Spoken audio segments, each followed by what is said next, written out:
Charge going up, fire in the hole. Go. 1. Left clear, servers on the right, main floor clear, moving deeper. Room secure. Left. Multiple terminals, all live. Drives in, pulling the data now. Package secured, moving out. In this lesson, we're going to break down one of the most powerful tools in trading, candlesticks. Every candle tells a story. It reveals who's in control, buyers or sellers, and shows you the emotional tug of war happening behind every move on the chart. Learning to read candles gives you the ability to see momentum, hesitation, and reversals long before indicators can confirm them. Each candlestick is made up of 4 key pieces of information: the open, the high, the low, and the close. The open is where price begins for that time period. The close is where price ends. The high and low are the extremes, the highest and lowest prices reached before that candle closed. The rectangular body between the open and close represents the main range of price movement. The thin lines above and below, called wicks or shadows, show how far price pushed before reversing. When the close is above the open, the candle is bullish, usually colored green or white. This tells you that buyers were stronger during that period. When the close is below the open, the candle is bearish, usually colored red or black.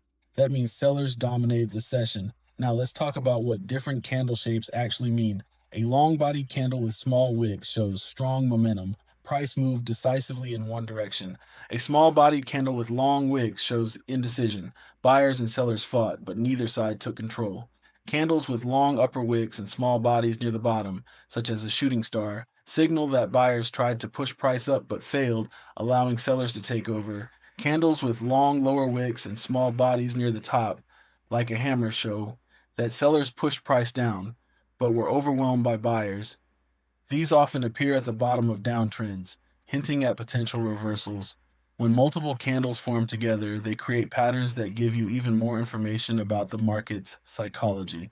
A bullish engulfing pattern happens when a small red candle is followed by a large green one that completely covers its range. It shows a sudden shift in control from sellers to buyers.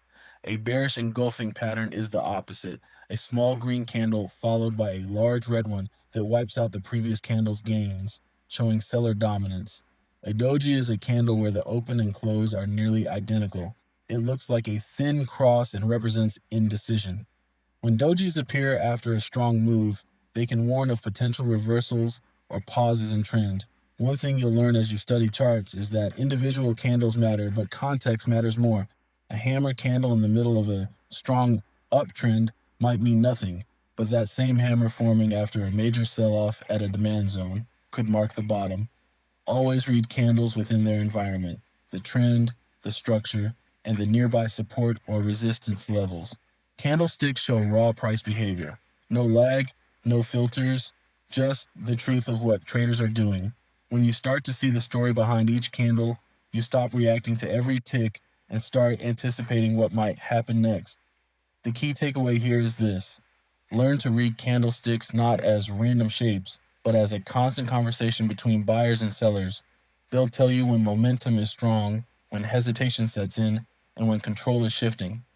In the next lesson, we'll build on this foundation by covering support and resistance, how to identify key price levels, why they matter, and how to use them to time your entries and exits with precision.